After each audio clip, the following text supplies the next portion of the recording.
Chapitre 16. 8 jours après la scène que je viens de te raconter, continua Alfred, nous étions dans notre petite maison de Piccadilly, assis et déjeunant de chaque côté d'une table à thé, lorsque Pauline, qui lisait une gazette anglaise, pâlit tout à coup affreusement, laissa tomber le journal, poussa un cri et s'évanouit. Je sonnai violemment, les femmes de chambre accoururent. Nous la transportâmes chez elle. Et tandis qu'on la déshabillait, je descendis pour envoyer chercher le docteur et voir sur le journal la cause de son évanouissement. À peine l'eus-je ouvert que mes yeux tombèrent sur ces lignes traduites du courrier français. Nous recevons à l'instant les détails les plus singuliers et les plus mystérieux sur un duel qui vient d'avoir lieu à Versailles et qui paraissait emprunter ses causes au motif inconnu d'une haine violente. Avant-hier matin, 5 août 1833, 2 jeunes gens qui paraissaient appartenir à l'aristocratie parisienne arrivèrent dans notre ville, chacun de son côté, à cheval et sans domestique. L'un se rendit à la caserne rue Royale, l'autre au café de la Régence. Là, prière fut faite par eux à 2 officiers de les accompagner sur le terrain. Chacun des combattants avait apporté ses armes. Les conditions de la rencontre furent réglées, et les adversaires, placés à 20 pas de distance, firent feu l'un sur l'autre. L'un d'eux est mort sur le coup. L'autre, dont on ignore le nom, est reparti à l'instant même pour Paris, malgré une blessure grave, la balle de son ennemi lui ayant traversé les chairs de l'épaule. Celui des 2 qui a succombé se nomme le comte Horace de Bezeval. On ignore le nom de son adversaire. Pauline avait lu cet article, et l'effet qu'il avait produit sur elle avait été d'autant plus grand qu'aucune précaution ne l'y avait préparée. Depuis mon retour, je n'avais point prononcé le nom de son mari devant elle, et il y a plus, quoique je sentisse la nécessité de lui faire connaître, un jour ou l'autre l'accident qui la rendait libre, tout en lui laissant ignorer la cause de sa liberté, je ne m'étais pas encore arrêté à aucun mode de révélation.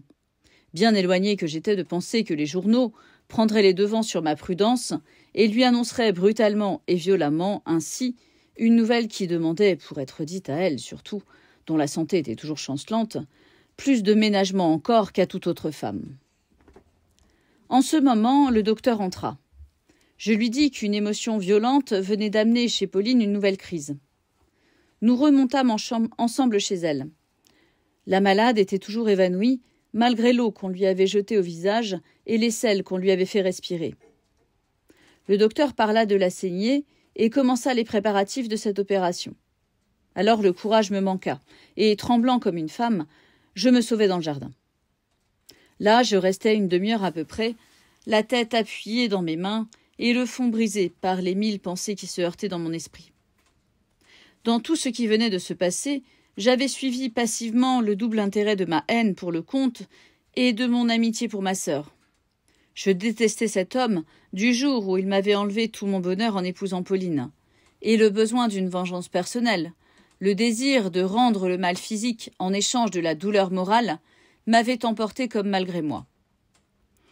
J'avais voulu tuer ou être tué, voilà tout. Maintenant que la chose était accomplie, j'en voyais se dérouler toutes les conséquences. On me frappa sur l'épaule. C'était le docteur. « Et Pauline ?» m'écriai-je en joignant les mains. Elle a repris connaissance. Je me levai pour courir à elle. Le docteur m'arrêta. « Écoutez, » continua-t-il, « l'accident qui vient de lui arriver est grave. Elle a besoin avant tout de repos. N'entrez pas dans sa chambre en ce moment. »« Et pourquoi cela ?» lui dis-je. « Parce qu'il est important qu'elle n'éprouve aucune émotion violente. Je ne vous ai jamais fait de questions sur votre position vis-à-vis d'elle. Je ne vous demande pas de confidence. Vous l'appelez votre sœur. Êtes-vous ou n'êtes-vous point son frère ? Cela ne me regarde point comme homme, mais cela m'importe beaucoup comme médecin. Votre présence, votre voix même, ont sur Pauline une influence visible. Je l'ai toujours remarqué. Et tout à l'heure encore, comme je tenais sa main, votre nom seul prononcé accéléra d'une manière sensible le mouvement de son pouls. J'ai défendu que personne entrât dans son appartement aujourd'hui, que moi et ses femmes de chambre. N'allez pas contre mon ordonnance. Est-ce donc dangereux ? m'écriai-je. Tout est dangereux pour une organisation ébranlée comme l'est la sienne. Il aurait fallu que je pusse donner à cette femme un breuvage qui lui fit oublier le passé. Il y a en elle quelques souvenirs, quelques chagrins, quelques regrets qui la dévorent. Oui, oui, répondis-je. Rien ne vous est caché et vous avez tout vu avec les yeux de la science. Non, ce n'est pas ma sœur, non, ce n'est pas ma femme, non, ce n'est pas ma maîtresse. C'est un être angélique que j'aime au-dessus de tout, à qui cependant je ne puis rendre le bonheur et qui mourra dans mes bras avec sa couronne de vierge et de martyr. Je ferai ce que vous voudrez, docteur. Je n'entrerai que lorsque vous me le permettrez. Je vous obéirai comme un enfant. Mais quand vous reverrai-je? Je reviendrai dans la journée. Et moi, que vais-je faire, mon Dieu? Allons, du courage. Soyez homme. Si vous saviez comme je l'aime. Le docteur me serra la main. Je le reconduisis jusqu'à la porte, puis je restai immobile, à l'endroit où il m'avait quitté. Enfin, je sortis de cette apathie. Je montai machinalement les escaliers, je m'approchai de sa porte, et, n'osant pas entrer, j'écoutais. Je crus d'abord que Pauline dormait, mais bientôt quelques sanglots étouffés parvinrent jusqu'à mon oreille. Je mis la main sur la clé. Alors je me rappelai ma promesse, et pour ne pas y manquer, je m'élançai hors de la maison. Je sautai dans la première voiture venue, et je me fis conduire à Regent's Park. J'errai 2 heures, à peu près comme un fou, au milieu des promeneurs, des arbres et des statues. Puis je revins. Je rencontrai sur la porte un domestique qui sortait en courant. Il allait chercher le docteur. Pauline avait éprouvé une nouvelle crise nerveuse, à la suite de laquelle le délire s'était emparé d'elle. Cette fois, je n'y pus pas tenir. Je me précipitai dans sa chambre, je me jetai à genoux, et je pris sa main qui pendait hors du lit. Elle ne parut pas s'apercevoir de ma présence. Sa respiration était entrecoupée et haletante. Elle avait les yeux fermés, et quelques mots sans suite et sans raison s'échappaient fiévreusement de sa bouche. Le docteur arriva. « Vous ne m'avez pas tenu parole, » me dit-il. « Hélas, elle ne m'a pas reconnu, » lui répondis-je. Néanmoins, au son de ma voix, je sentis sa main tressaillir. Je cédai ma place au docteur, il s'approcha du lit, tâta le pouls de la malade et déclara qu'une seconde saignée était nécessaire.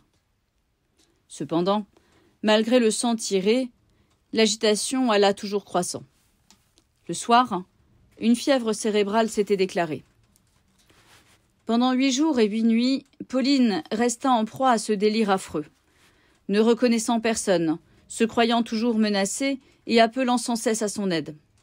Puis, le mal commença à perdre de son intensité.